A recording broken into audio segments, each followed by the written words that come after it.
Bismillah, Alhamdulillah, wassalatu wassalam ala rasulillahi amma ba'd. Hadirin dan hadirat, Assalamualaikum warahmatullahi wabarakatuh. Alhamdulillah, kita bersyukur kehadirat Allah Azza wa Jalla. Berkat taufiknya kita dapat meneruskan lagi majlis ilmu kita dengan usaha memahami Al-Quran dan Al-Hadis. Giliran pada pagi ini pelajaran ke-10 di bawah tajuk Muslim, Mukmin, Muhajir dan Ansar.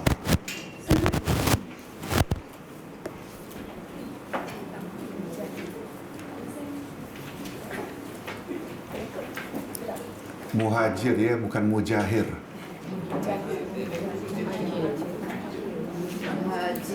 Muhajir yang Hadirin dan hadirat rahimakumullah, untuk membahas bab ini kita akan bawa satu hadis Nabi sallallahu alaihi wasallam. Betul, dalam topik ini ada sedikit kesalahan. Yang Ansar itu diganti Mujahid.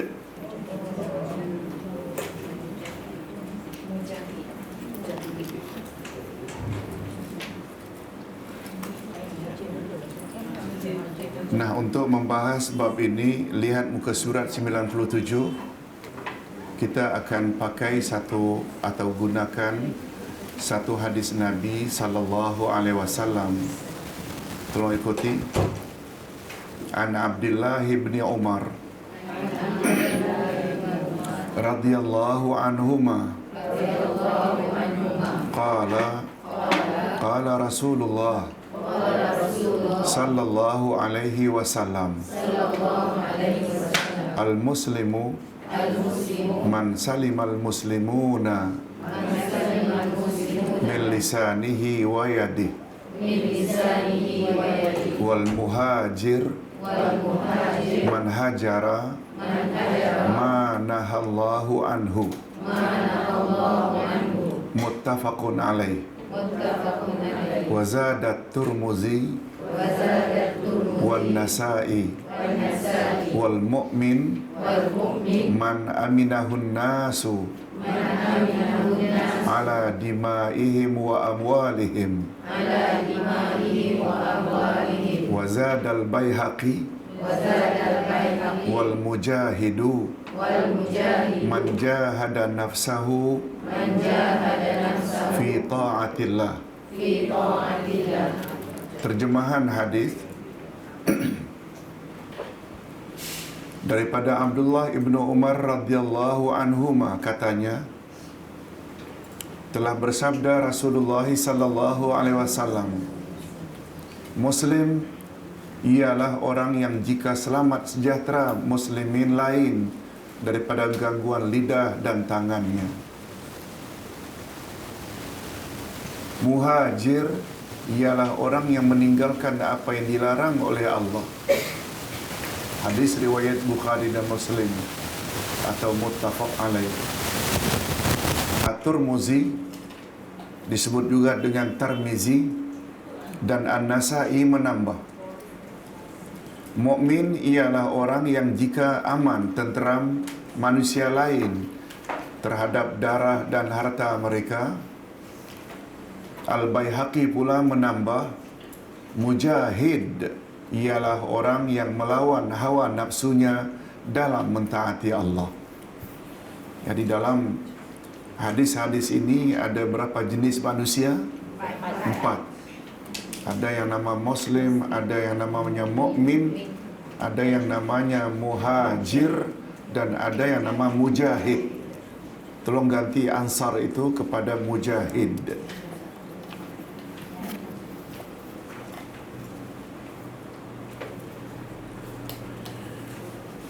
Syarah Al-Hadis.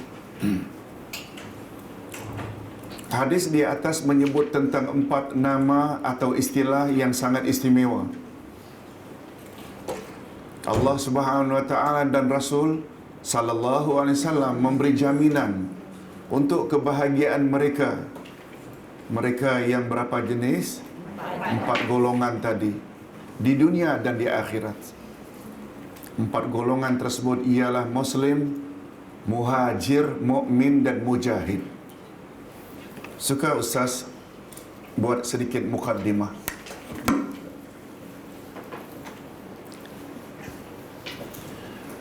Salah satu ciri-ciri Ahlus Sunnah wal Jamaah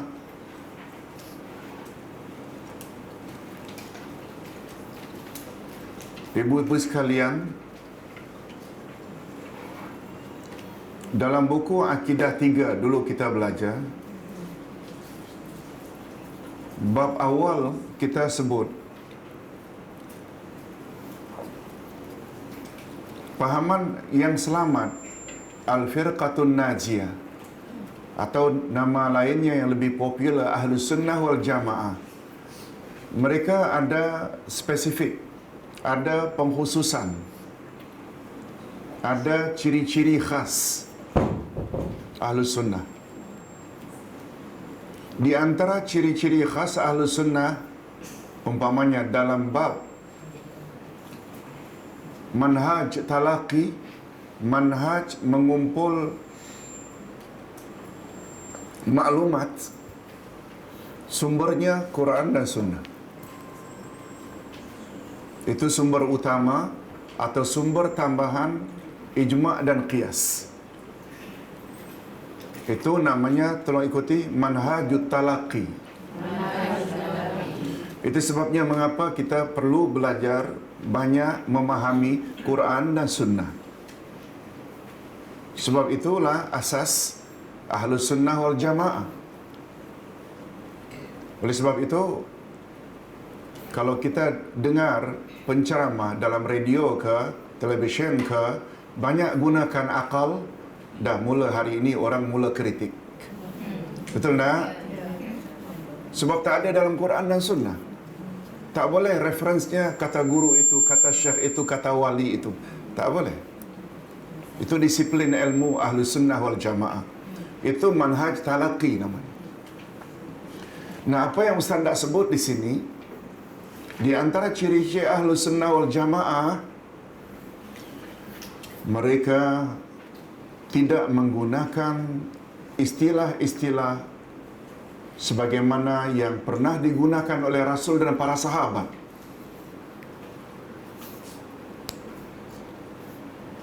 Rasul ada tak gunakan istilah mukmin menunjukkan golongan tertentu? Rasul dan sahabat pernah tak menggunakan istilah Muslim, Islam, atau Rasul dan para sahabat pernah tak menggunakan istilah Muhajirin, Muhajir? Al-Quran dan Sunnah pernah tak menggunakan istilah Mujahidin, Mujahid? Yes. Rasul dan para sahabat pernah tak guna istilah tasawuf? Tak ada. Mereka tak suka gunakan istilah itu. Mereka gunakan istilah sama ada al-akhlaqul islamiyah, akhlak Islam, atau tazkiyatun nafs, pensucian jiwa. Tasawuf bukan daripada sahabat dan daripada Nabi dan para sahabat. Apalagi tasawuf itu dari kata Sofia, iaitu diambil dari bahasa Yunani. Boleh faham mengapa kita belajar ini? Apa itu mukmin, apa itu Muslim, apa itu mujahid, apa itu muhajir? Semuanya ada tak disebut oleh Nabi dalam hadisnya? Yes, itu di antara disiplin Ahlus Sunnah wal Jamaah. Ustaz tambah satu lagi. Nabi ada tak gunakan kelompok tarikat? Tak ada. Itu datang lagi. Itu bukan dari Ahlus Sunnah. Walaupun banyak yang mendakwa, oh, bila masuk tarikat best, itulah yang makam paling tinggi. Padahal Nabi tak pernah gunakan istilah itu. Okey, itu mukaddimah. Sekarang kita ingin bahas satu demi satu istilah yang 4 tadi. Pertama, Muslim. Muslim ialah orang yang jika selamat sejahtera muslimin lainnya daripada gangguan lidah dan tangannya. Apalagi salima yaslamu, aslama yuslimu, maknanya selamat. Maknanya selamat. Salima, damai, peace. Oleh sebab itu, aslama yuslimu atau salima yaslamu asal daripada kata Islam, iaitu damai, selamat. Orangnya dipanggil Muslim. Oleh sebab itu, setiap orang yang memberi namanya Muslim perlu tak membawa sifat yang ada pada kata-kata Muslim? Mesti. Kita dah belajar dalam ilmu akidah, nama Allah ada 99 yang popular. Salah satu daripada kaedah nama-nama Allah, dalam setiap nama Allah ada sifat Allah. Masih ingat? Kalau Allah Subhanahu wa taala memberi namanya Al-Hayyu, Maha Hidup, di dalamnya ada sifat hayat. Kalau Allah menamakan dirinya Al-Mutakallim, Maha berkata-kata, itu nama Al-Mutakallim. Di dalamnya ada sifat kalam. Itu sebabnya Quran dipanggil Kalamullah. Kalau Allah menamakan dirinya As-Sami, dia mesti ada sifat dalam As-Sami, sifat sama. Basir, Maha melihat, basar. Qadir, Maha berkuasa, kodrat. Murid, Maha berkehendak. Dalamnya ada sifat iradah. Oleh sebab itu, bila Muslim menamakan dirinya Muslim, dia mesti ada sifat Islam. Islam itu sifat. Apa makna Islam? Berserah diri. Berserah diri kepada siapa? Pada musuh ke? Oh, kalau berserah diri pada syaitan, rosaklah kita. Kita berserah diri kepada Allah Subhanahu wa taala. Baru orang tersebut dikatakan orang Muslim. Kalau perempuannya Muslimah atau Muslimat.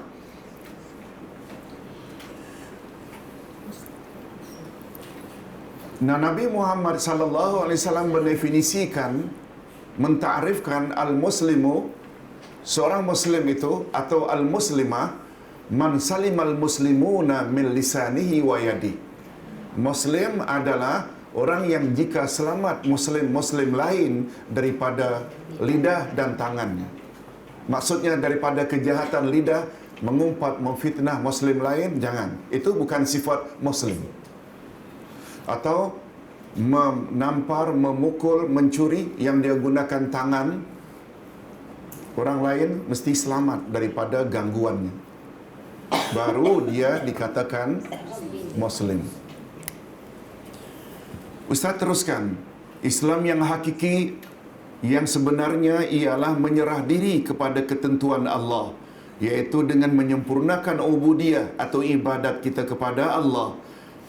Boleh tak dengan kata lain, melaksanakan suruhan, menjauhi larangan? Yes. Melaksanakan hak-haknya, melaksanakan hak-hak sesama Muslim. Keislaman seseorang tidak akan sempurna sehingga ia mencintai muslimin lainnya sebagaimana ia mengasihi dirinya sendiri.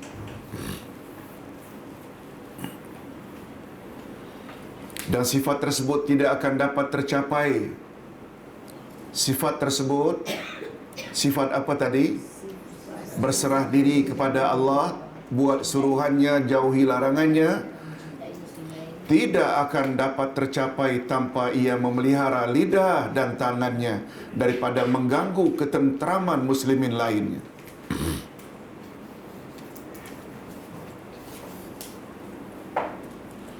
Sebab jika muslimin lainnya masih belum selamat, daripada gangguan lidah dan tangannya, bagaimanakah dia akan dapat menunaikan kewajibannya terhadap saudaranya sesama Muslim?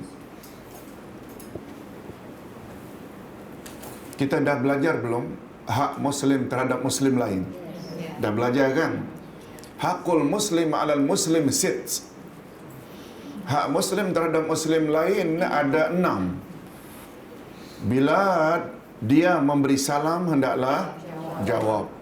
Apabila dia mengundang, hendaklah pergi datangi, hadiri. Apabila dia bersin dan ucap Alhamdulillah, hendaklah tashmid, yarhamukallah. Apabila dia sakit, hendaklah ziarah. Apabila dia meninggal dunia, hendaklah takziah. Lahir Ustaz kan? Lahir, anak. tahniah. Tahniah. Ya. Itu tak termasuk dalam yang 6. Namun demikian, tahniah disuruh tak? Disuruh sempena kelahiran baby dan lain-lain. Dia dapat apa-apa pangkat. Atau dia dapat, itu tahniah, itu dalam bab lain. Okey. Nah, hak Muslim terhadap Muslim lain akan dapat tak dilaksanakan bila tangannya dan lidahnya dia tak jaga? Tak. Itu yang dimaksudkan. Jadi kesejahteraan Muslim lain daripada gangguannya, sama ada melalui ucapan atau perbuatan, adalah petanda kesempurnaan keislamannya. Oleh sebab itu, nak tengok baik tidaknya Muslim atau Muslimat tersebut, jangan tengok hanya dari sudut ibadatnya, tapi juga akhlaknya dengan sesama insan.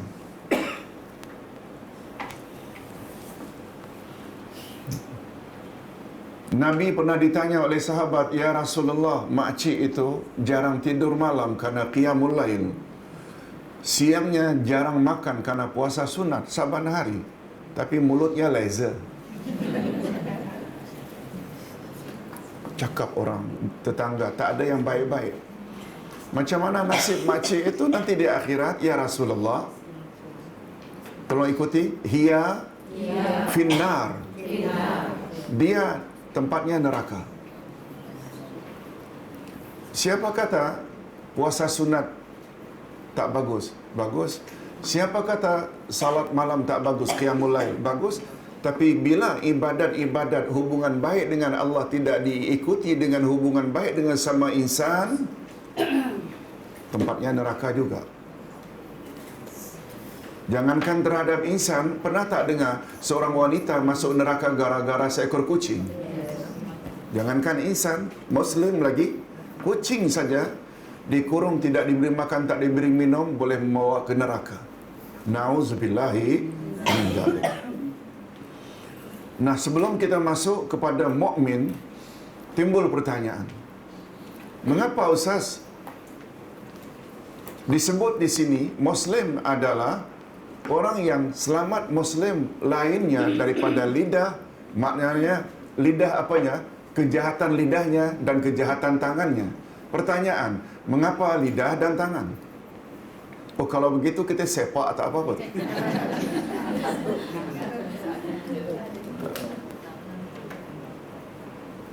Atau kita gunakan anggota lain untuk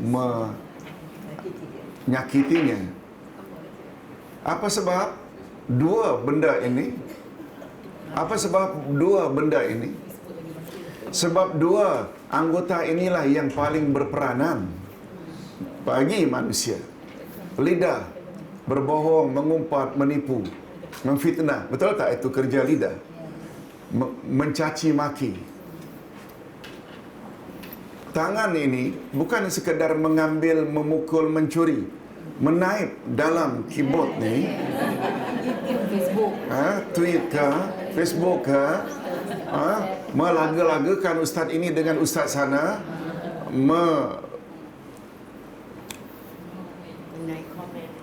memberi komen-komen yang tak berasas, kan kerja tangan. Jarang orang naik dengan kaki. Ini dia.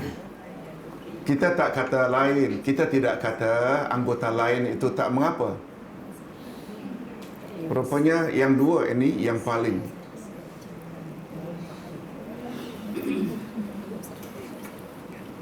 Itu sebabnya Nabi Muhammad sallallahu alaihi wasallam pernah bersabda, tolong ikuti, admin li ma fi fakhzai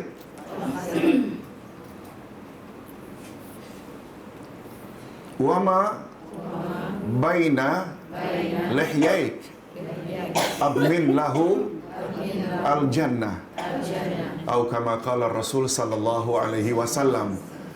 Apa kata Nabi?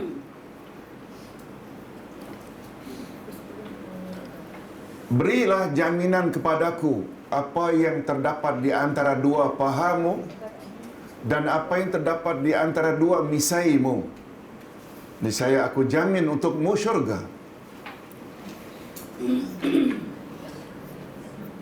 Minta maaf, di antara dua paha adalah kehormatan kita. Jaminkan, jangan disalahgunakan. Dan beri jaminan kepadaku apa yang terdapat di antara dua misaimu. Mulut yang dalamnya lidah. Bila itu kamu dapat jamin, niscaya aku jamin untukmu syurga. Nampak tak dari satu sudut bahayanya lidah? Itu sebabnya Nabi Muhammad sallallahu alaihi wasallam bersabda dalam hadis lain yang maknanya, setiap matahari terbit pagi, malaikat di langit menyeru. Apa seruan mereka? Maaf, Ustaz ulang. Setiap pagi matahari terbit, semua anggota manusia menyeru. Apa bunyi seruannya? Wahai lidah. Rupanya kaki, lutut, paha, siku, tangan, leher, mata, telinga, rambut, kepala, semua menyeru kepada siapa? Wahai lidah, nasib kami semua sangat tergantung kepadamu. Jika kamu lurus, selamatlah kami. Tapi jika kamu bengkok, binasalah kami. Hadis. Boleh faham maksudnya? Rupanya seluruh badan ini sangat tergantung pada lidah. Apa makna bila kamu lurus? Bukan maknanya bangun tidur, lihat di kaca, lurus tak? Bukan itu maksudnya. Istilah lurus ini dalam agama, cakap benar. Tolong ikuti ayat 1 dan 2 dari surat Al-Kahfi. Dah baca belum? Separuh, bagus. Ya. Nanti kita sambung lagi. A'udzubillahi minasyaitonirrajim. Bismillahirrahmanirrahim. Alhamdulillahilladzi anzala ala abdihil kitab walam yaj'al lahu iwaja qayyima. Segala puji bagi Allah yang telah menurunkan ke atas hambanya kitab. Siapa hambanya? Nabi Muhammad. Apa makna kitab? Walam yaj'al lahu iwaja qayyima. Allah tidak jadikan dalam Quran itu bengkok, tapi semua kandungan Quran adalah lurus. Bila buka Quran semua hurufnya bengkok-bengkok belaka. Tapi apa maksud? Quran tidak ada yang bengkok. Dia membawa makna 3. Ini bagus juga. Ustaz pernah sebut beberapa tahun yang lalu, tapi Ustaz kira confirm lupa. Kata Imam Ibnul Qayyim, ciri-ciri sesuatu yang lurus ada 3. Ciri-ciri sesuatu yang lurus ada 3.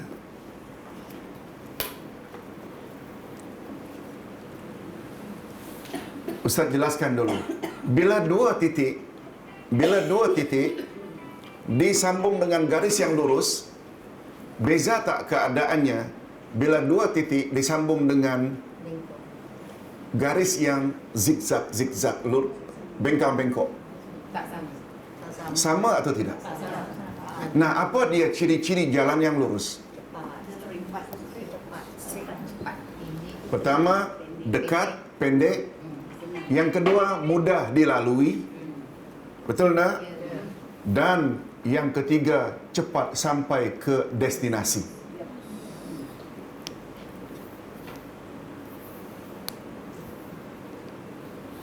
Bila kita pergi ke JB, lurus saja highway.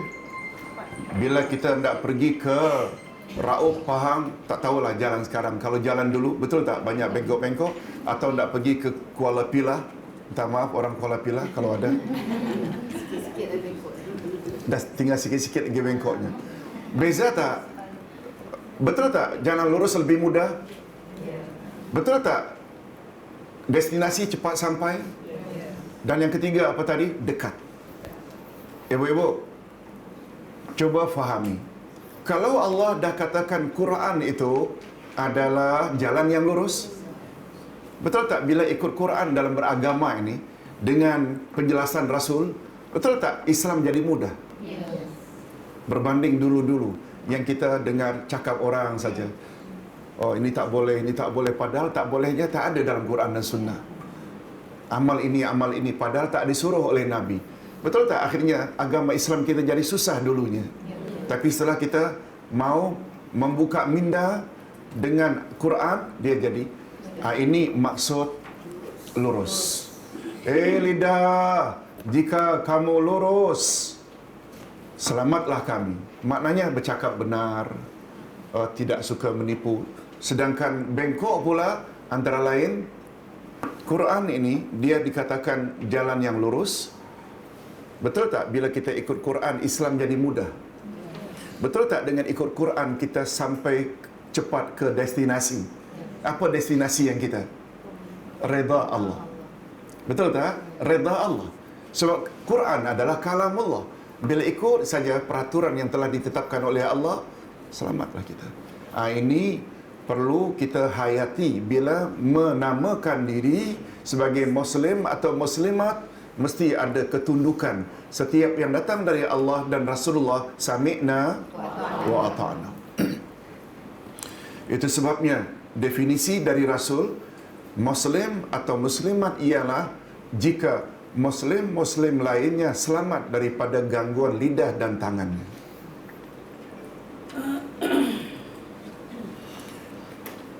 Sebelum kita masuk, andai kata ada Muslimat yang Muslim lainnya tidak selamat dari lidah dan tangannya, kita namakan Muslim apa? KTP. Ya. Ya. Muslim KTP ke, Muslim IC ke, atau dengan istilah nanti kita katakan Muslim fasik. Okey. Setelah kita faham makna Muslim dan mukmin, sekarang kita pindah kepada mukmin.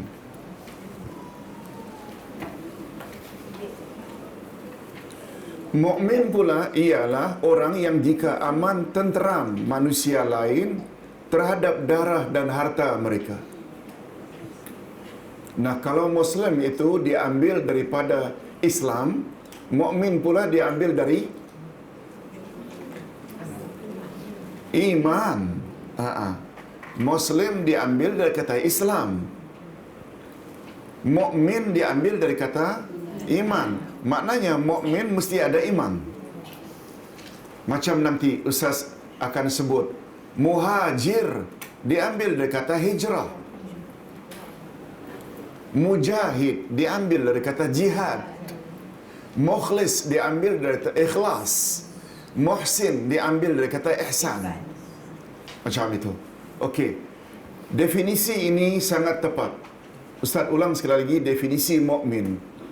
Mukmin ialah orang yang jika aman tenteram manusia lain terhadap darah dan harta mereka. Tadi Ustaz katakan mukmin itu dari iman. Sebenarnya ibu-ibu dan bapa sekalian, mukmin ini dia berasal dari 3 kata. Iman, amanah dan aman. Iman, amanah dan aman.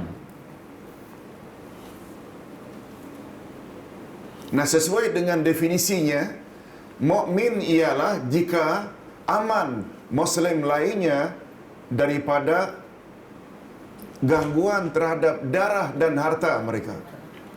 Kita tak boleh bunuh mereka. Kita tidak boleh curi harta mereka. Mereka rasa aman.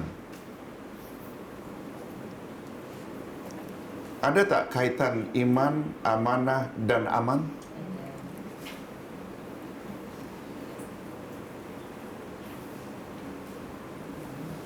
Senangnya macam ini. Sifat amanah betul tak begitu mendalam pada diri Rasulullah sallallahu alaihi wasallam?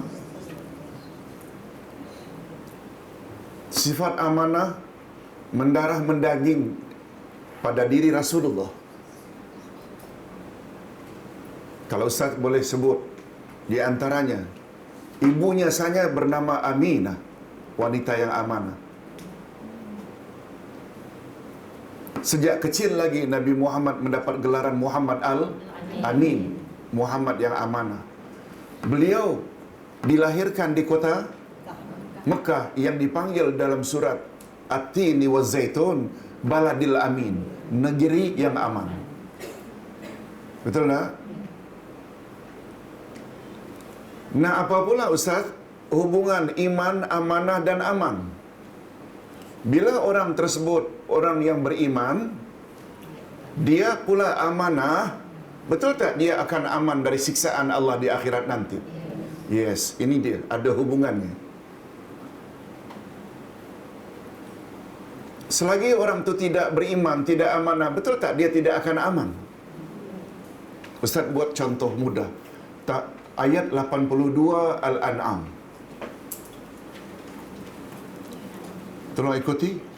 Wallazina amanu walam yalbisu imanahum bizulm ulaika lahumul amn wa hum muhtadun. Cuba dengar baik-baik Al-An'am 82. Orang-orang yang beriman lalu mereka tidak campur dengan syirik.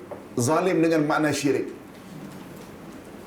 Mereka sajalah yang akan aman dari siksaan Allah, dan merekalah orang-orang yang mendapat petunjuk. Ustaz ulang. Orang-orang yang beriman lalu mereka tidak campurkan iman mereka dengan syirik. Mereka sajalah yang akan aman dari siksaan Allah. Maknanya, hadirin dan hadirat, bila seseorang mendakwa beriman tapi amal syirik masih buat, orang tersebut akan aman tak dari siksaan Allah? Tidak. Sebab mendapat aman dari siksaan Allah di akhirat syaratnya iman mesti tidak boleh campur syirik. Itu dia.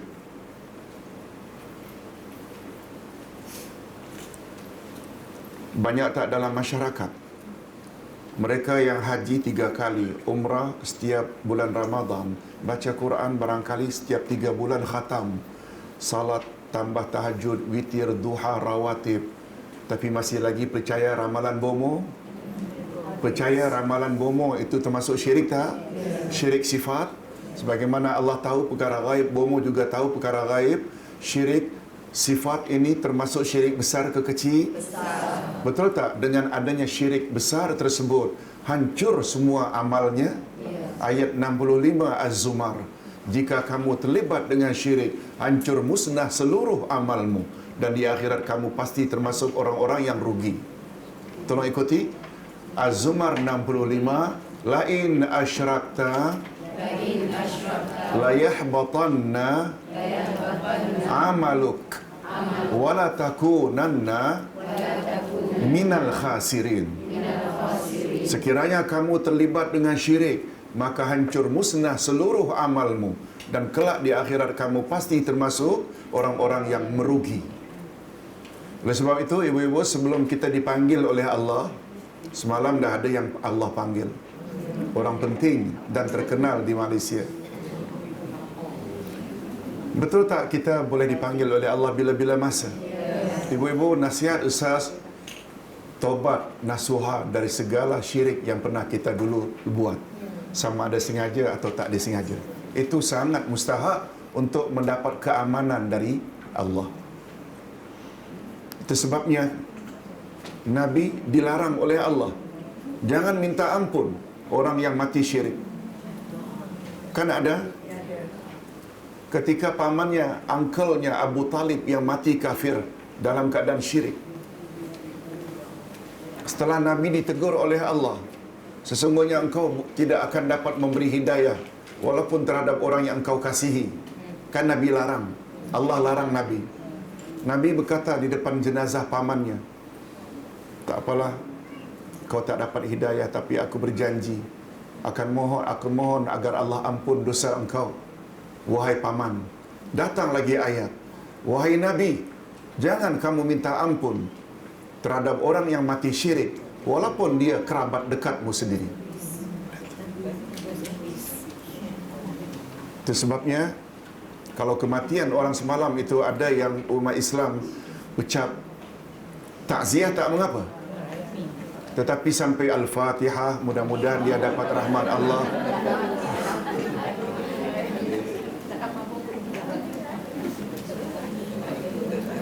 Kalau kita baca dalam YouTube ada itu. Subhanallah. Mengapa sampai begitu? Tak pernah dengar ke berita? Baik, kita tidak mau cakap yang lebih-lebih, tapi sekedar nak knowledge, ya, beri amaran. Andai kata kita mati syirik, bahaya. Anak-anak punya amalan pun, doa pun tak kabul. Bahaya tak? Itu sebabnya kita insya-Allah dah belajar kitab akidah dah 3 dah pure insya-Allah. Murni dah insya-Allah. Tapi syaitan terus akan menggoda kita. Hati-hati. Hadirin dan hadirat rahimakumullah. Definisi ini sangat tepat. Karena Ustaz ulang, ada tak kaitan iman, amanah dan aman? Yes, jangan lupa.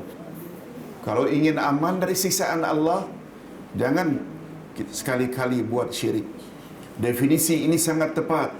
Karena iman jika telah memenuhi hati seseorang, pastilah ia akan berperanan sebagai pendorong orang berkenaan supaya merealisasikan tuntutan-tuntutan iman.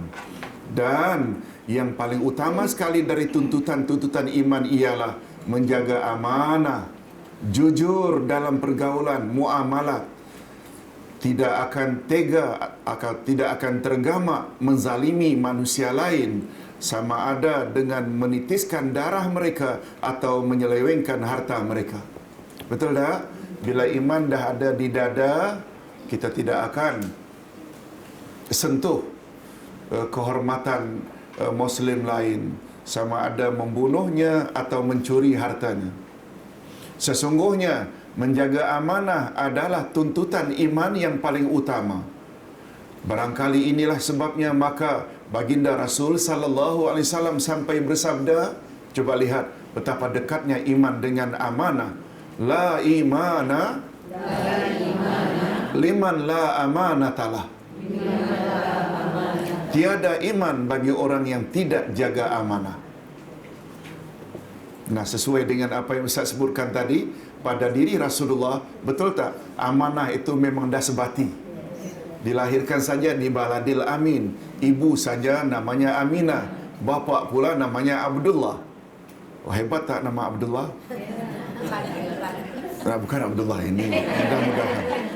Hamba Allah. Hamba Allah. Bapa Nabi nama Abdullah, hamba Allah. Berbeza dengan abangnya Abdul Uzza. Abdul Uzza itu kan nama glamournya Abu Lahab. Abdul Uzza, Uzza itu berhala. Abdul Uzza, hamba berhala. Itulah jadinya Abu Lahab itu. Dari nama saja tak baik, dia akhirnya jadi penentang utama ajaran Nabi Muhammad sallallahu alaihi wasallam. Beza dengan adiknya yang bernama Abdullah, hamba Allah. Isteri pula Aminah, wanita yang amanah, dapat anak lelaki bernama Muhammad. Muhammad manusia, insan yang terpuji. Dari Hamdun. Muhammad dari Hamdun. Kan alhamdu, puji-pujian. Muhammad orang yang terpuji. Allahu Akbar. Hadirin dan hadirat rahimakumullah. Jadi semakin jelas. Coba Nabi sampai menggunakan la imana. Hadirin dan hadirat, dalam kaedah bahasa, bila naun diawali dengan huruf nafi la, yang mengakibatkan naun tersebut huruf akhirnya baris atas, dia mengandung makna penafian jenis. Apa makna la? Tidak. Dalam bahasa Arab la macam-macam. Ada la nafi, ada la nahi. La nafi ini, jika terletak di depan noun, yang noun ini isim, kata benda. Kata benda dalam bahasa Arab biasanya berakhir dengan huruf baitun, tanwin, kalau tidak ada alif lam. Al-baitu, kalau ada alif lam. Tanpa alif lam, baitun. Betul tak? Masjidun, al-masjidu. Saqfun, shilling. Misbahun, lampu. Jidarun, dinding. Semua on. Mikyafun, aircon. Mirwahatun, kipas angin. Kursiun, mikrofon.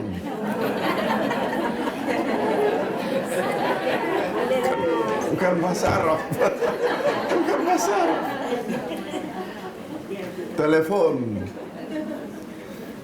Maksud Ustaz, noun atau isim dalam bahasa Arab semuanya berbaris depan.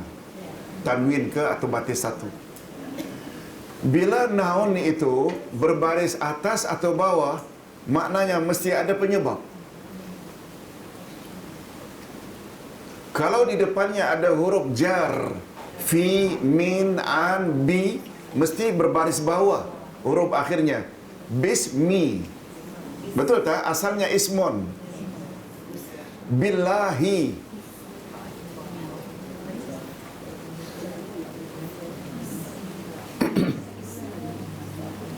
Fil baiti, dalam rumah. Okey, kita tak belajar bahasa Arab. Cuma nak jelaskan sedikit. Haulun menjadi la haula. Quwwatun menjadi wala quwwata. Bila macam itu, lam itu dikenal pasti lam menafikan jenis naun tersebut. La haula, tiada satu jenis daya pun kita. Wala quwwata, kekuatan, tidak ada satu jenis kekuatan pun kita illa billah, kecuali dengan bantuan Allah, izin Allah. Nampak tak betapa kerdilnya kita, lemahnya kita. Ilahun, apa makna ilahun? Tuhan yang berhak disembah. La ilaha, coba lihat, ilahun menjadi ilaha. La ilaha illallah, tiada Tuhan yang berhak disembah illallah, melainkan Allah. Okey.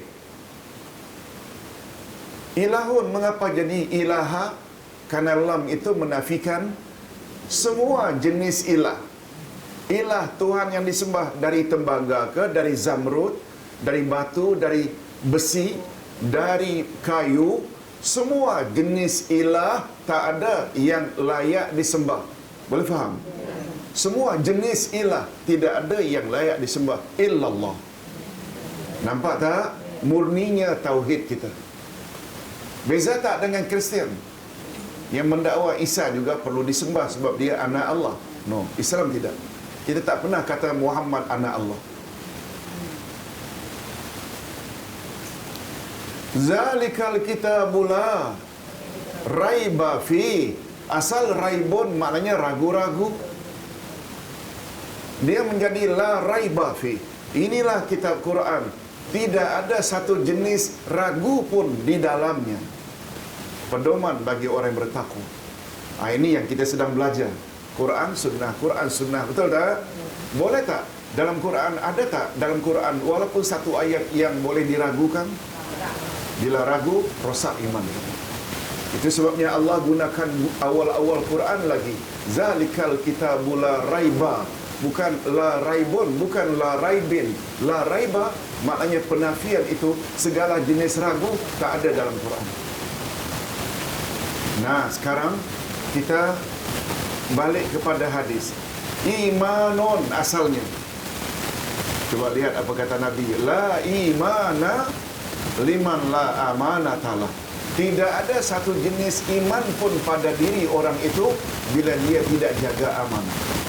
Bahaya tak? Bahaya tak orang yang tak amanah? Allah, Rasul nafikan tidak ada satu jenis iman pun lagi pada orang itu bila amanah tak dijaga. Boleh faham kan? Kadang-kadang boleh tak memahami ayat Quran, hadis Nabi dengan disiplin bahasa sangat menolong untuk memahami lebih tepat? Yes. Hadirin dan hadirat rahimakumullah. Muhajir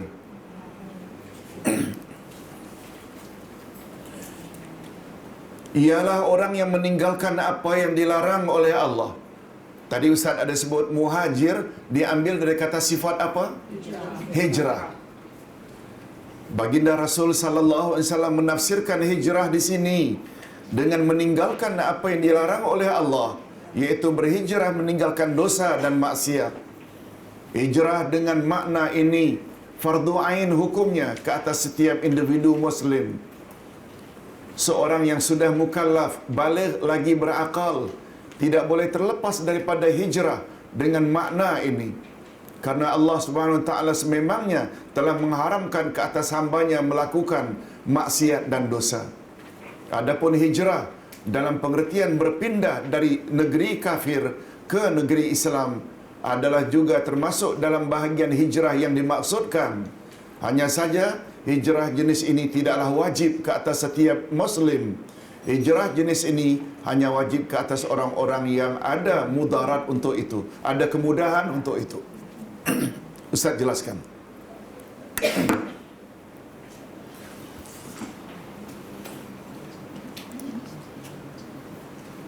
Ustaz pernah diundang oleh TV3 untuk membahas bab hijrah ini. Waktu itu bersama Datuk Hasan Din Al-Hafiz. Tahu bila? 20 tahun yang lalu.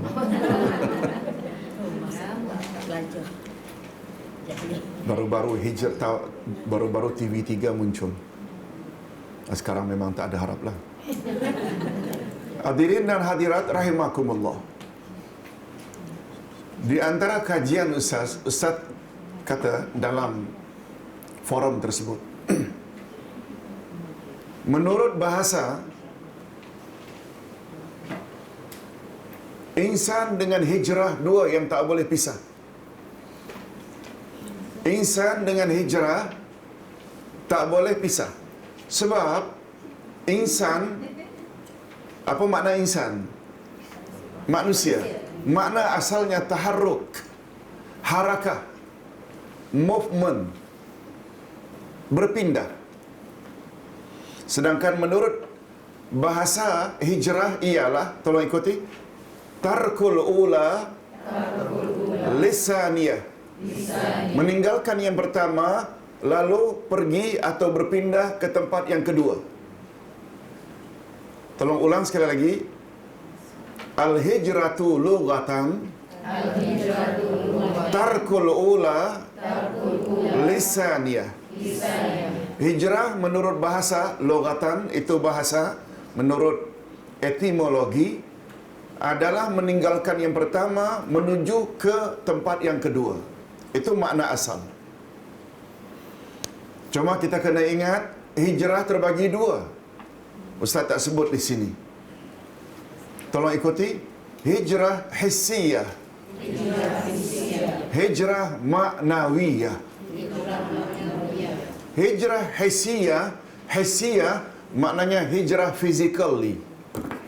Berpindah umpamanya dari JB ke KL, umpamanya dari Pulau Pinang ke KL, umpamanya dari Batam ke KL. Ini semua hijrah physical, boleh tak? Yes. Itu hissi. Hissi itu maknanya physically. Yang kedua, hijrah maknawiyah, iaitu hijrah sikap. Boleh tak daripada pengotor kepada pembersih? Boleh tak daripada pemalas kepada rajin? Yes. Boleh tak dari bodoh kepada berilmu pengetahuan? Yes.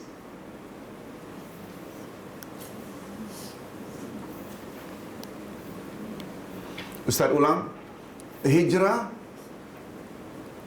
terbagi berapa? Dua. Pertama hijrah hissiyah, physically, dan satu lagi hijrah maknawiyah. Ada tak kaitannya antara insan dengan hijrah? Ada. Apa sebab? Insan maknanya apa tadi? Manusia. Dari sudut bahasa, dia mengandung makna harakah, bergerak. Bergerak menuju maju. Betul tak? Bila bergerak maknanya berpindah juga. Bila bergerak, berpindah juga.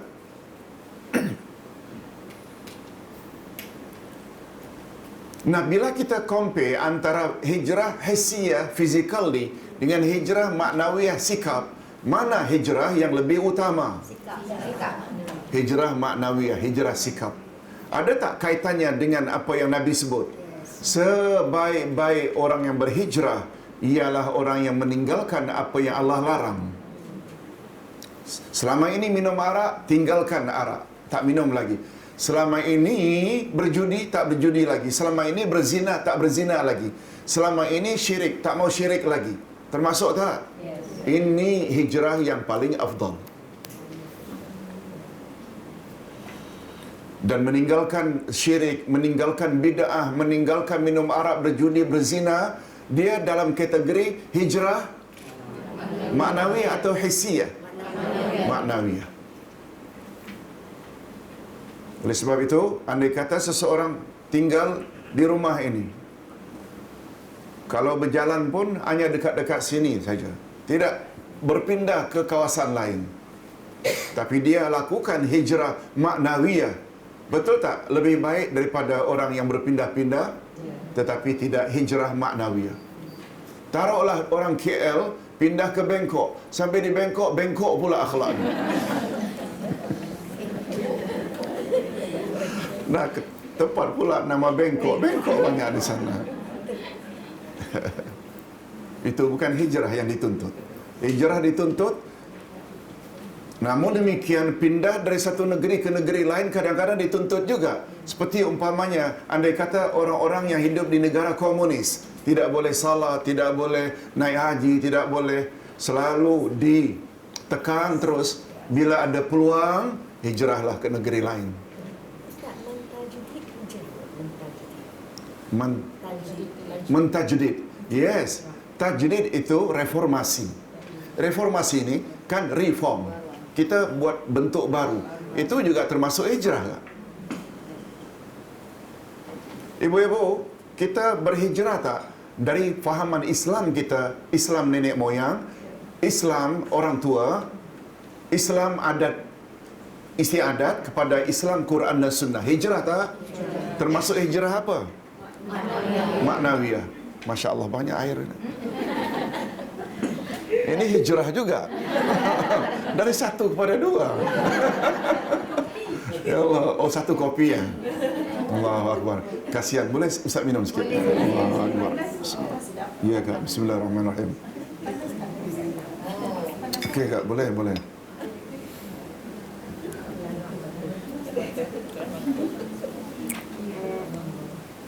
Ustaz teringat satu WhatsApp orang kirim pada Ustaz.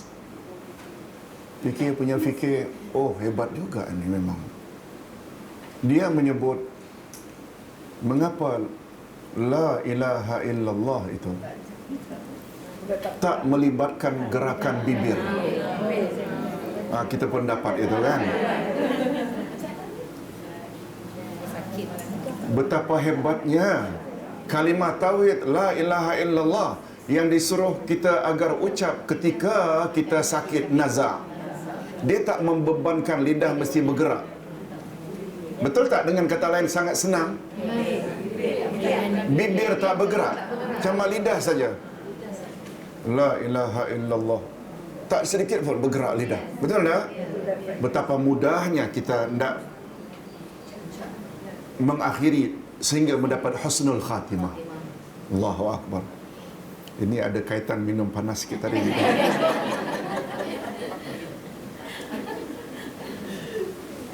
Hadirin dan hadirat rahimakumullah.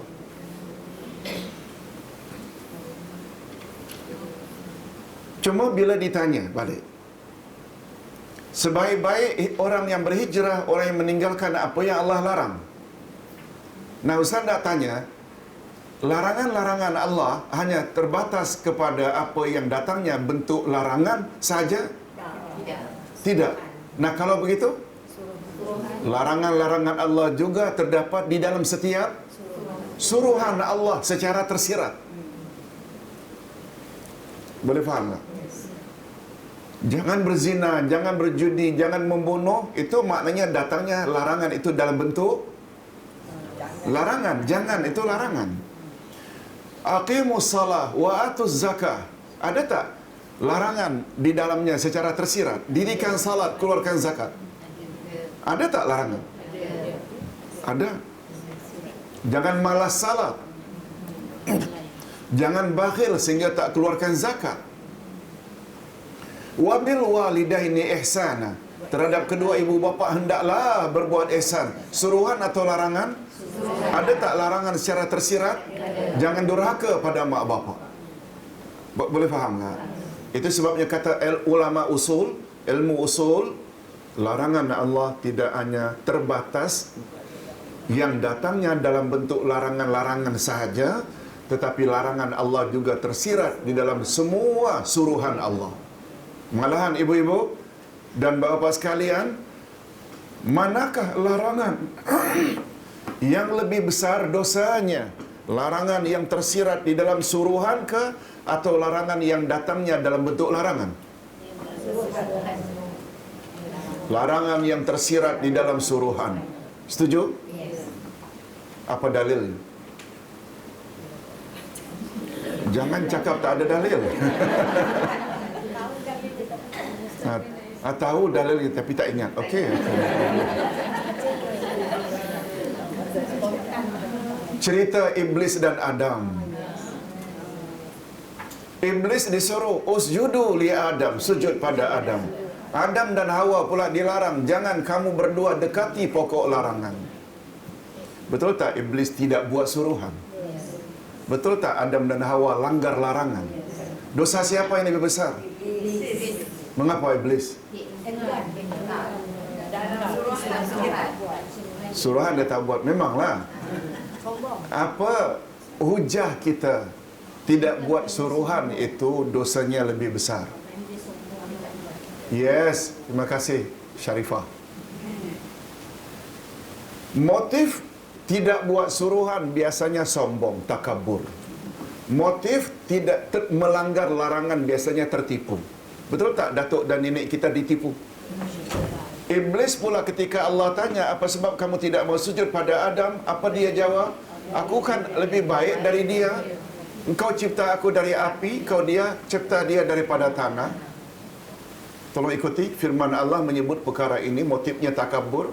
Usjudu li Adam fasajadu illa iblis aba wastakbara wa kana minal kafirin. Sujudlah kamu sekalian pada Adam, semuanya sujud kecuali iblis. Dia enggan dan dia takabur.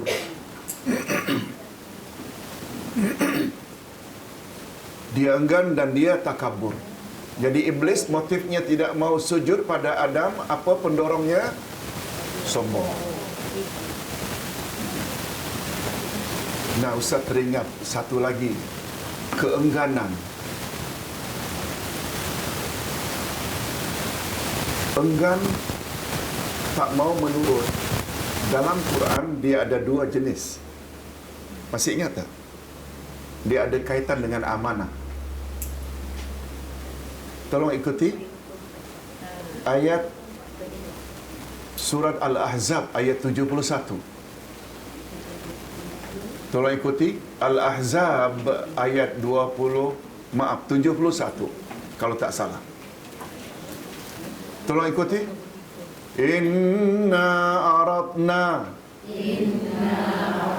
al-amanah ala samawati wal ardi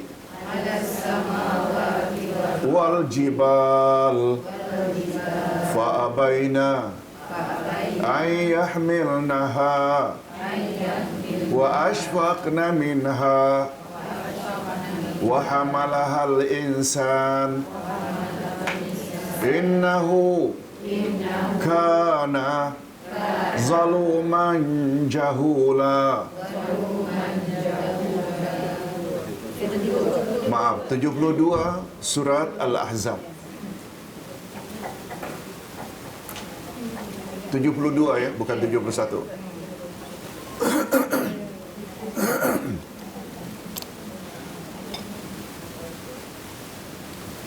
Coba dengar terjemahannya. Sesungguhnya kami pernah tawarkan amanah ini pada langit, bumi dan gunung ganang. Lalu ketiga-tiga makhluk besar itu enggan menerimanya karena bimbang tidak dapat melaksanakannya.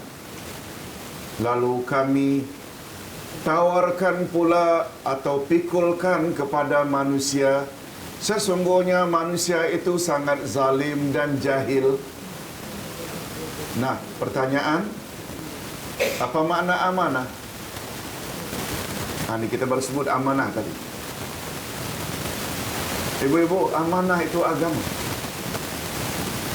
Itu sebabnya kata Nabi tadi, la imana liman la amanatalah. Tidak ada iman orang yang tak pegang amanah. Betul tak? Tak pegang agama maksudnya. Okey.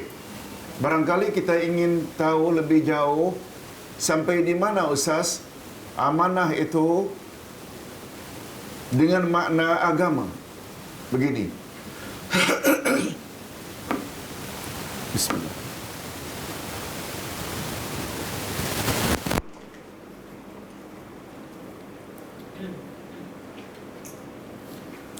Pertama sekali Ustaz nak menyebut, begitu amanah ini Allah offer kepada langit, bumi dan gunung ganang. Langit, bumi, gunung ganang terima atau enggan? Enggan. Nah, Ustaz dah sebut dulu. Enggan di sini sombong ke? Lalu enggan apa namanya? Okey. Bagus. Betul lah itu. Cuma istilahnya enggan dalam Quran ada dua. Enggan takabur, itu enggan apa? Enggan siapa? Yang kedua enggan tawaduk. Tolong ulang. Takabur, tawaduk. Keengganan iblis tidak mau sujud pada Adam itu enggan apa? Takabur. keengganan langit, bumi, gunung ganang menerima amanah agama ini, enggan tawaduk. Itu sebabnya mereka disebut oleh Allah fa'abaina ayyahmilnaha. Mereka enggan untuk memikulnya karena merendah diri. Ustaz buat contoh. Kata Pak Nik kepada dia punya office boy-nya. Ni Pak Nik ada office boy. Yang baru bekerja umpamanya seminggu. Dia pula datang dari jauh, kawasan Felda. Kamu antar surat ini ke Petaling Jaya, section sekian. Okey, office boy yang baru kerja ni, minta maaf lah Pak Nik, saya baru seminggu, tak familiar kawasan sana. Ada pula office boy-nya yang sudah bekerja 2 tahun dah. Kamu antar ini ke sana. Dia memang selalu bekerja di sana. Dia enggan. Takkan saya tak ada orang lain ke? Sama tak dua-dua ni, A dan B sama-sama enggan? Enggan yang pertama tadi, karena dia budak baru, itu namanya enggan tawaduk. Minta maaf tuan, saya tak familiar kawasan itu. Boleh tak untuk sementara suruh orang lain dulu? Enggan juga. Tapi yang sudah bekerja 2-3 tahun ini, tak ada orang lain ke? Enggan juga. Enggan apa? Boleh bezakan? Ini yang dia maksudkan ini ni. Enggannya iblis tu enggan takabur, enggannya langit bumi gunung ganang enggan tawaduk. Wa hamalahal insan. Lalu setelah ketiga-tiga makhluk tadi tidak mau memikulnya, Allah tawar pada insan. Nah, dalam tafsir disebut Allah offer kepada Adam, ya Adam, sanggup tak engkau memikul amanah ini? Aku tawarkan pada langit, bumi, gunung ganang, mereka tak mau. Datuk kita Adam tanya, ya Allah, kalau aku dan anak cucuku sanggup memikulnya, apa yang kami akan dapat? Lalu Allah jawab, bila kamu dan anak cucumu bersedia memikul amanah ini, yang jika konten dalam amanah ini, suruhan-suruhannya mu buat, larangan-larangan yang ada dalam amanah ni kamu dan anak cucumu jauhi, untukmu dan anak cucumu syurga. Tapi bila konten dalam amanah ini, suruhan di dalamnya mu dan anak cucumu tak buat, larangan justru langgar, mu dan anak cucumu neraka. Ulama mengambil kesimpulan dari jawaban dialog inilah bahawa amanah itu dengan makna agama. Betul tak agama penuh dengan suruhan dan larangan? Boleh faham sekarang tak? Tetapi sayangnya, mengapa pada penghujung ayat wa kanal insana zaluman jahula, sungguh manusia itu zalim dan bodoh. Komen siapa? Kan? Kata ulama tafsir itu komen malaikat. Second comment. First comment ketika Allah menceritakan ayat 30 dari Al-Baqarah, wa idz qala rabbuka lil malaikati inni ja'ilun fil ardi khalifah. Pernah dengar? Ingatlah ketika Allah memberitahu kepada para malaikat, aku bercadang nak buat khalifahku di atas muka bumi. Malaikat setuju tak? Kata malaikat, apakah engkau akan cipta makhluk di atas muka bumi yang hanya akan membuat kerosakan dan pertumpahan darah, sedangkan kami ada senantiasa bertasbih memujimu? Lalu Allah jawab, aku lebih tahu dari kamu. Itu first comment. Nah, setelah dicipta Adam pula Allah tawarkan amanah. Setelah makhluk-makhluk besar ni tak mampu, kata malaikat, hai, langit, bumi, gunung ganang, makhluk sebesar itu tak mampu, kamu mampu? Sungguh kamu ini goblok. Jahul itu maknanya bukan jahil. Jahul itu tolol, goblok. Macam-macam begitulah. Maaf, ini bahasa tak elok. Tapi tidak memahami makna jahul itu sangat-sangat bodoh. Dan ini bukan komen Allah. Ini komen para malaikat. Okey. Jadi maksud Ustaz biar kita faham, amanah itu rupanya agama itu sendiri. Itu sebabnya kata Nabi dalam satu hadis, Ustaz tidak pastikan kesahihan hadis ini, tapi pernah baca, Siratal Mustaqim itu ada 2 pagar. Pagar kanan amanah, pagar kiri silaturrahim. Boleh tak dengan kata lain, amanah ini hubungan baik kita dengan Allah, agama? Betul tak silaturrahim ini hubungan baik insan dengan insan? Supaya dalam perjalanan menuju syurga tidak jatuh karena dihadang oleh dua pagar ini, pegang amanah dan pegang silaturrahim. Kan itu maksudnya. Baik, kita teruskan dengan makna mujahid. Muhajir tadi faham ya? Bahawa muhajir itu atau hijrah, makna asalnya meninggalkan yang pertama kepada yang kedua. Lalu dia dibagi kepada 2. Ada hijrah hissiyah, ada hijrah ma'nawiyah. Bila kita compare antara 2 hijrah itu, yang lebih afdal adalah hijrah ma'nawiyah. Hijrah ma'nawiyah iaitu meninggalkan apa yang Allah larang. Dan apa yang Allah larang pula bukan hanya terbatas datangnya dalam bentuk larangan, tapi juga larangan Allah tersirat di dalam semua suruhan. Malah tidak buat suruhan Allah yang terdapat di dalam suruhan lebih besar dosanya daripada melanggar larangan. Ini yang Ustaz selalu ingatkan kepada jemaah. Kalau anak kita tidak minum arak, bergaul bebas, isap dadah, jangan bangga sangat. Andai kata pada masa yang sama, salat juga tidak, tutup aurat juga tidak. Betul tak? Tidak salat, betul tak dosanya lebih besar daripada minum arak? Kita tak kata minum arak itu dosa kecil. Tapi kan persepsi banyak kita, bila yang buat yang itu macam sampah masyarakat, bila anak tak buat suruhan Allah macam tak apa-apa. Ini salah persepsi. Baik, ibu-ibu dan bapa sekalian, kita teruskan dengan mujahid. Mujahid ialah orang yang melawan hawa nafsunya dalam mentaati Allah.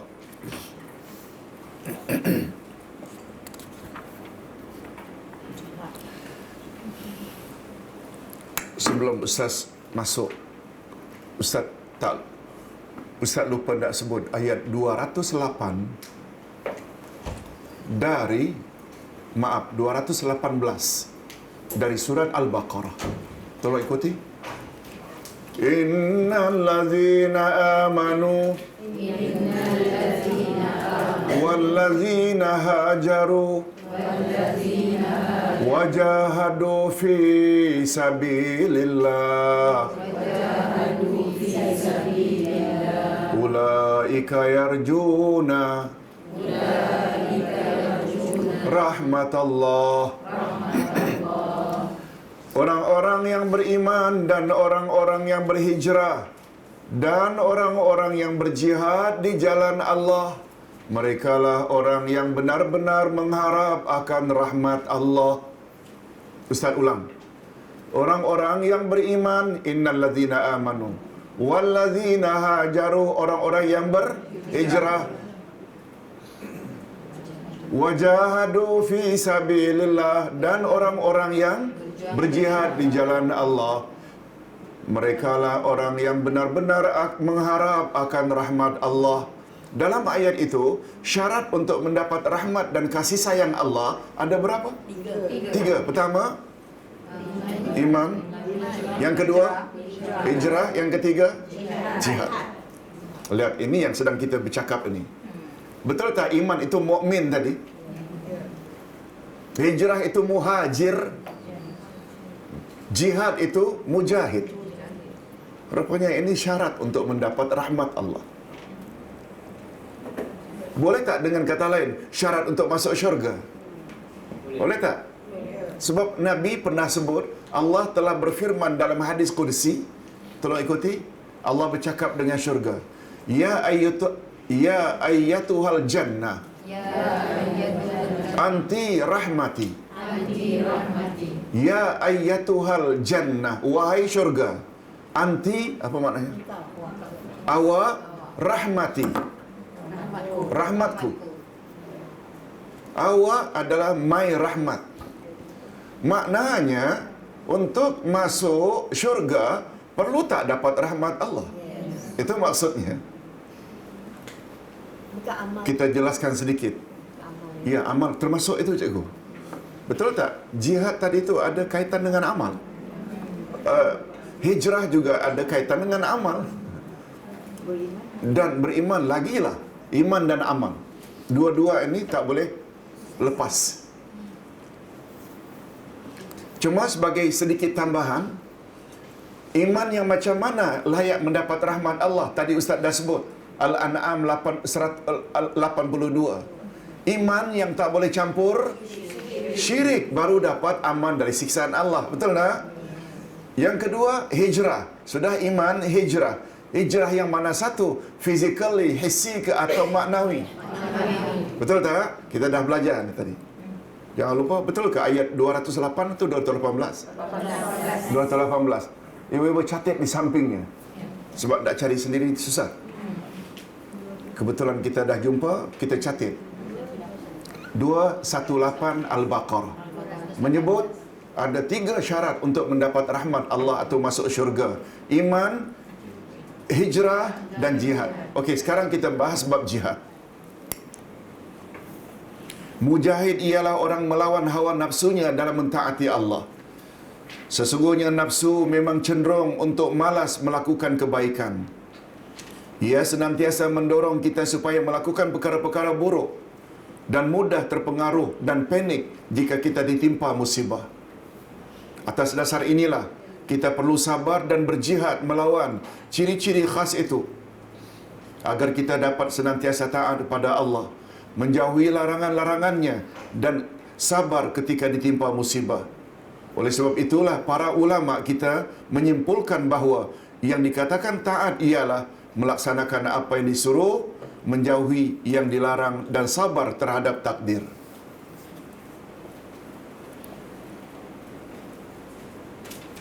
Kalau Ustaz boleh gunakan kedudukan jihad ini walaupun letaknya yang terakhir,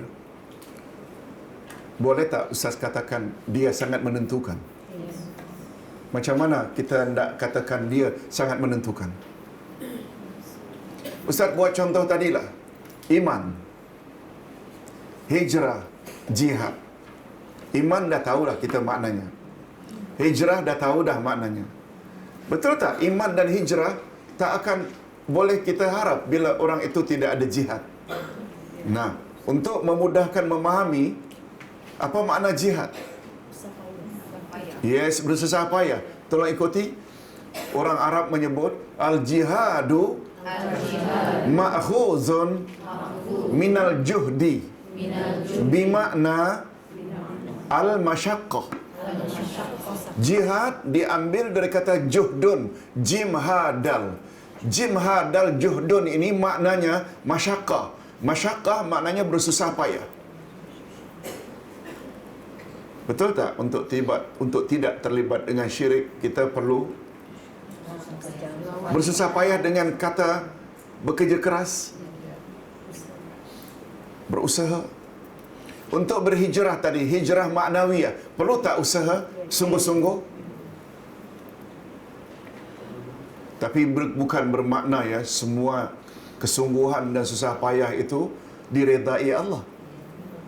Itu sebabnya jihad dalam Quran atau dalam hadis senantiasa diawali, diakhiri, diikuti dengan fi sabilillah. Apa makna fi? Dalam. Sabil, jalan.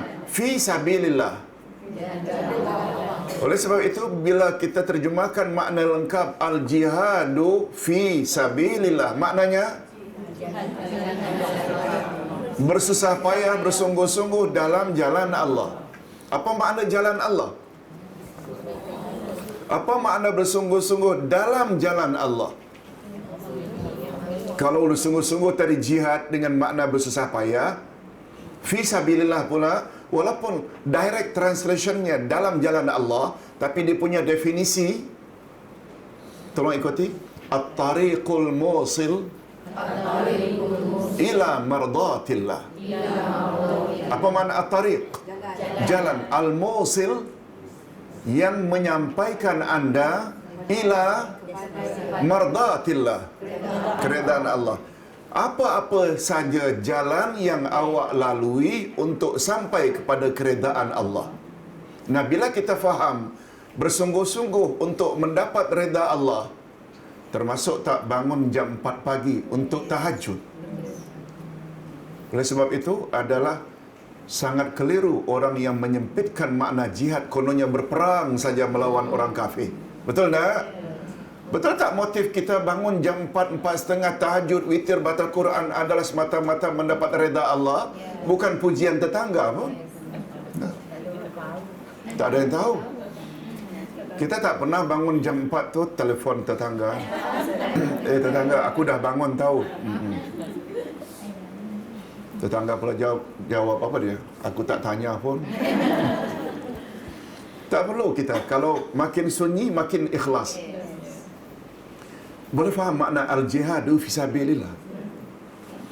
Ustaz selalu buat contoh. Bila kita sungguh-sungguh pergi untuk menghadiri konsert Amitabh Bachchan, tak ada bas, pakai bicycle naik ke Genting Highlands. Jihad tak? Jihad juga fisabilillah syaitan. Nak memahami tu, nak memahami jihad mesti dikaitkan fisabilillah.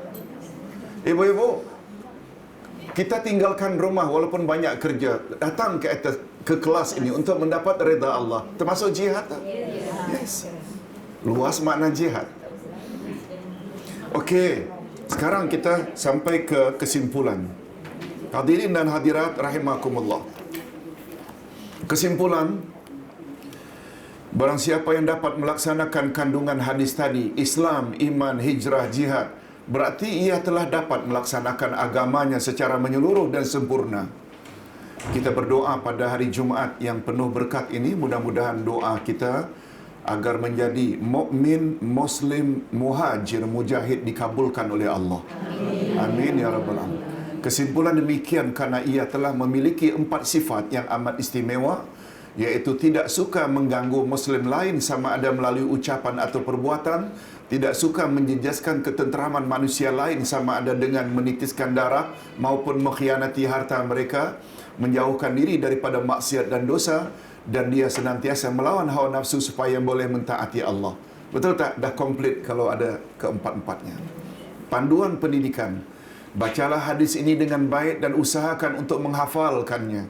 Dan doronglah juga anak-anak untuk menghafalkannya. Yang kedua, terangkanlah kepada mereka makna 4 istilah tersebut dengan bahasa yang mudah mereka fahami. Dan tegaskan kepada mereka betapa sempurnanya orang-orang yang memiliki sifat-sifat itu. Yang ketiga, jelaskan kepada kanak-kanak bahawa kesempurnaan keislaman seseorang bukan hanya terbatas kepada melaksanakan hak-hak Allah seperti salat dan puasa, tetapi juga kita mesti mempunyai hubungan baik dengan sama manusia. Lihat firman Allah dalam surat Ali Imran 112. Tolong ikuti. Duribat alaihimuz zillatu aynama suqifu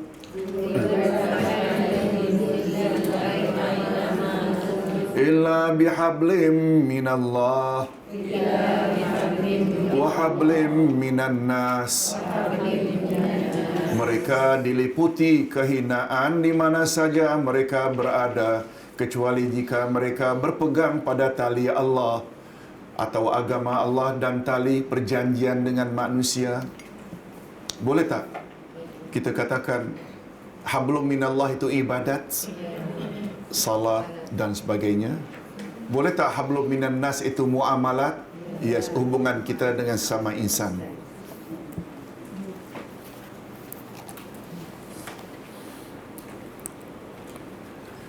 Sedikit pertanyaan, kita yang berada di Kuala Lumpur atau di Subang ini, ada tak kemungkinan lebih baik daripada orang-orang yang duduk di Mekah? Pertanyaan bodoh ni. Ada kemungkinan tak? Mekah itu orangnya suci ke tanahnya? Tanahnya. Anak cucu Abu Jahal masih banyak tak?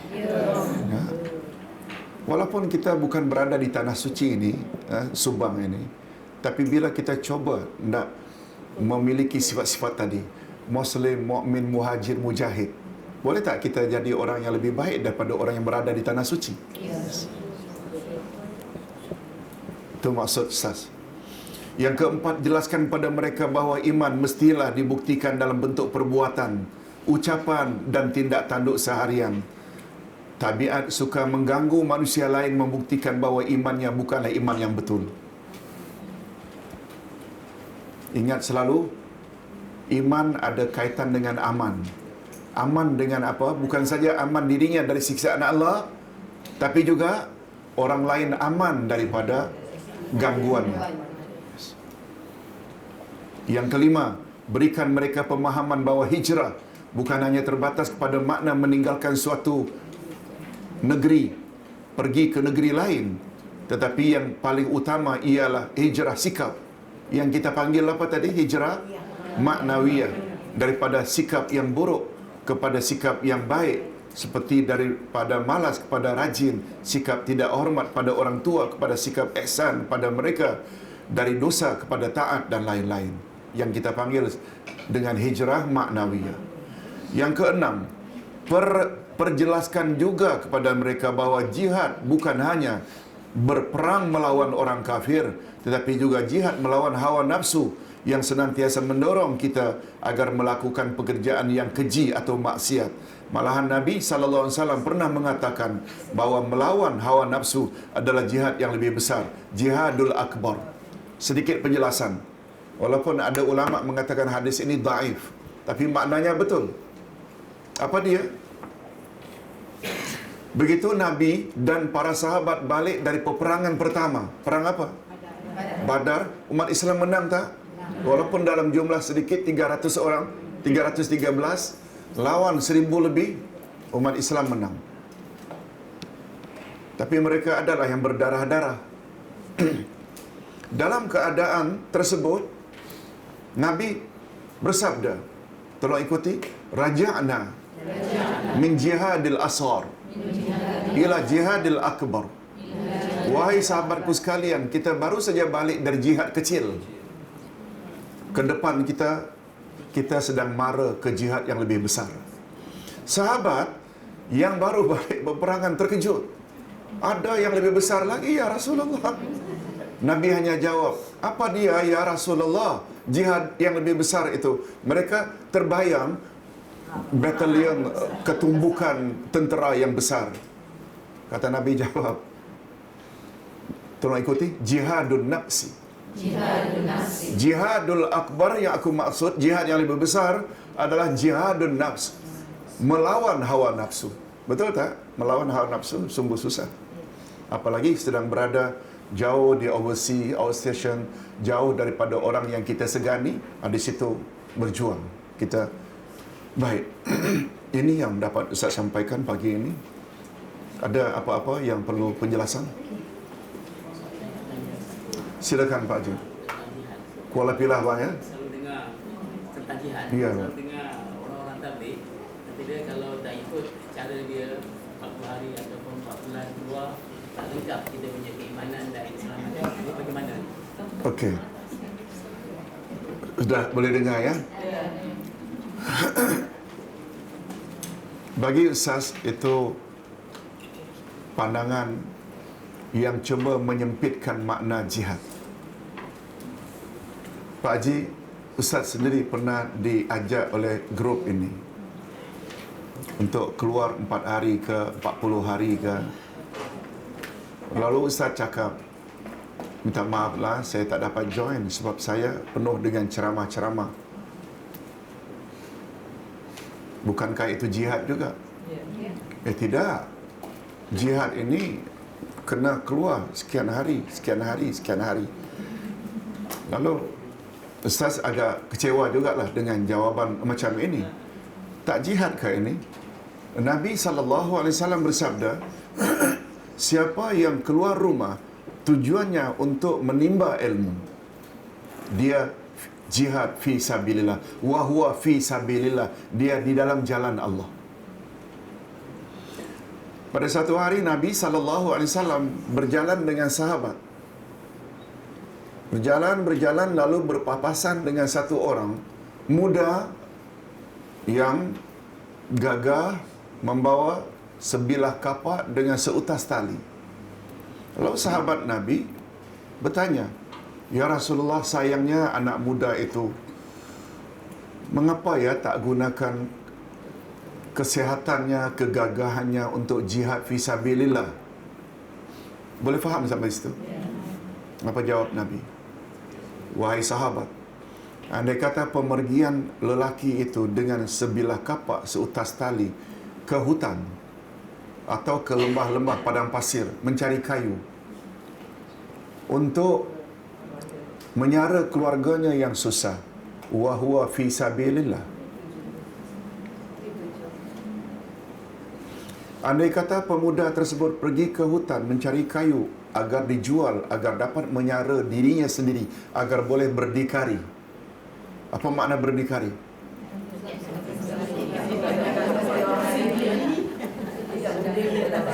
Tidak.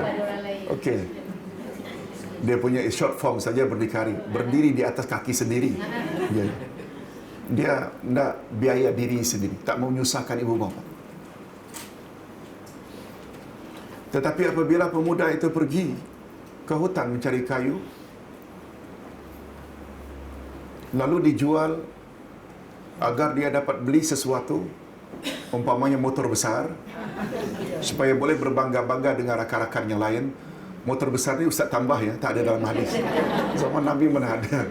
Maksudnya Ustaz, dia untuk menyara dirinya supaya boleh berbangga-bangga dengan rakan-rakannya yang lain. Wa huwa fi sabilis syaitan. Coba luasnya makna sabilillah ni. Begitu Pak jawapan Ustaz. Nah, kalaulah Nabi katakan menuntut ilmu saja, keluar rumah menuntut ilmu fisabilillah, apalagi keluar mengajar orang lain ilmu. Betul tak? Termasuk tak? Termasuk juga jihad fisabilillah. Wallahu a'lam. Okey, sampai di sini dulu. Subhanakallahumma wa bihamdika asyhadu an la ilaha illa anta astaghfiruka wa atubu ilaik. Assalamualaikum warahmatullahi wabarakatuh. Terima kasih.